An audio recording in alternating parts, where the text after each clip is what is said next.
เฮ็ดลุ่มลักปลาบืนในช่วงฤดูหนาวสบายดีพี่น้องสบายดีพบเพาะกับ2แลบ้านนาคือเก่ามื้อนี้แลบ้านนาสิพาพี่น้องมาเฮ็ดลุ่มลักปลาบืนเด้อพี่น้องแลบ้านนาเห็นปลาเข็งมันบืนปลาคอบืนอยู่นี่มื้อนั้นฝนตกเงียบเห็นปลาเข็งมันบืนขึ้นแลบ้านนาก็เลยว่ามื้อนี้สิมาเฮ็ดลุ่มใส่เพิ่นแลบ้านนาก็เอารั้วมาขุดคุ้มอยู่นี่เพราะว่ามันเป็นทางผ่านของปลาแต่ว่าน่าสิเอาขี้ต้มแต่บนอื่นเพิ่นเด้อพี่น้องมาใส่ตามแต่ว่าน่าไปศึกษาข้อมูลมานี่เพิ่นว่าเอาขี้ต้มจากน้องอื่นมาใส่เพราะว่าถ้าปลามันได้เห็นหรือว่ามีกลิ่นของต้มแปลกๆปลามันก็สิบืนขึ้นมาแล้วก็ตกหลุมเฮาก็สิประมาณนั้นพี่น้องเด้แล้วมาลุ้นนํกันพี่น้องว่าเพิ่นสิมานหลายหรือมานน้อย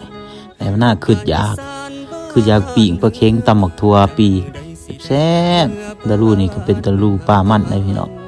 ตะลูข้าวซุปนี่ก็ปลาหลายๆชนิดก็มันเอามาปิ้งตำบักทั่วนี่ฮู้คือสุดยอดเลยพี่น้องกินกับปิ้งตำบักทั่วข้าวเหนียวหอนๆโอ้บรรยากาศบ้านๆเฮาอยู่ไร่อยู่นานี่แหละพี่น้องหากินตามธรรมชาติเฮ็ดกับรักพื้นบ้านใส่เอาปลาแต่ว่าน่าก็เฮ็ดเป็นเทื่อทำอิฐพี่น้องโอ้โหอาจจะมานหรือบ่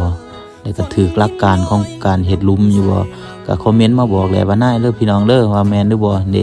เฮ็ดแล้วก็สิประมาณนี้พี่น้องเด้น้องตุกป่าเพิ่นมีอยู่นะฮะป่าหลายบ่อนอยู่นี่เป็นทางผ่านเพิ่นสิบืนลงสิใส่ปลาไว้นี่นะพี่น้องมื้ออื่นเช้าก็จังสิมายามขอดีของการเฮ็ดลุ่มนี่ก็สิสามารถยามได้หลายเทื่อพี่น้องไปก่อน